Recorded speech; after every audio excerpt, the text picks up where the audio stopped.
The station was empty when I arrived. That alone wasn't strange. It was past midnight, and this line had been scheduled to shut down for maintenance weeks ago. I knew that. Everyone did.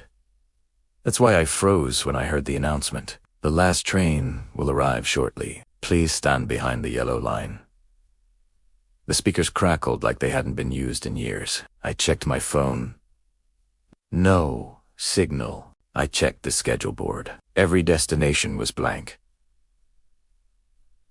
Then the lights flickered, and the tunnel breathed. That's the only way I can describe it. A slow, hollow sound, like something exhaling deep underground. The train arrived without headlights. No screech of metal. No wind. It simply appeared, gliding to a stop in front of me. The doors opened. Inside, the carriage lights were dim and yellow, like an old hospital. The seats were occupied, but no one moved. They were sitting too still. I stepped inside. The doors closed behind me with a sound like a final decision. As the train began to move, I noticed something else.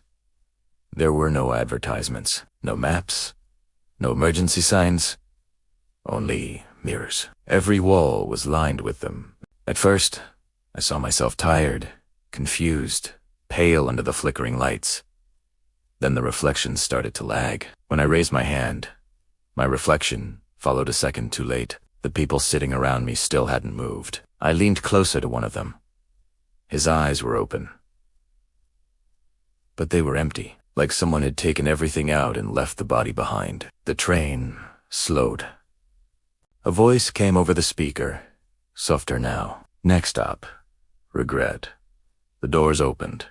No one got off. I stayed seated. The mirrors changed. They no longer showed me on the train. They showed moments from my life.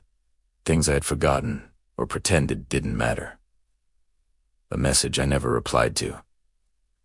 A call I ignored. A promise I broke because it was inconvenient. Each reflection lingered longer than the last. The train accelerated. Next stop, guilt.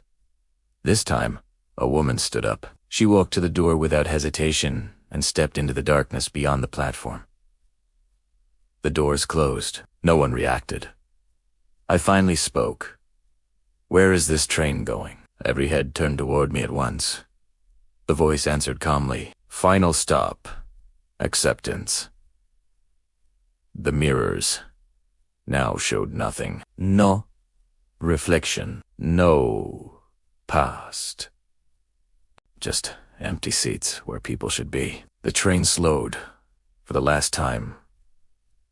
I stood. I didn't know what waited beyond the doors, but I understood something then. This train didn't take people somewhere. It removed them. One stop at a time. The doors opened. Behind them was the station where I had started. Empty. Silent, I stepped out. The train disappeared the moment my feet touched the platform. The lights returned to normal. The schedule board flickered back to life. Maintenance complete. When I checked my phone, I had signal again, and one new notification. A reminder. Last chance. I never take trains at night anymore, but sometimes, when the city is quiet, I hear the announcement, and I know it's still running.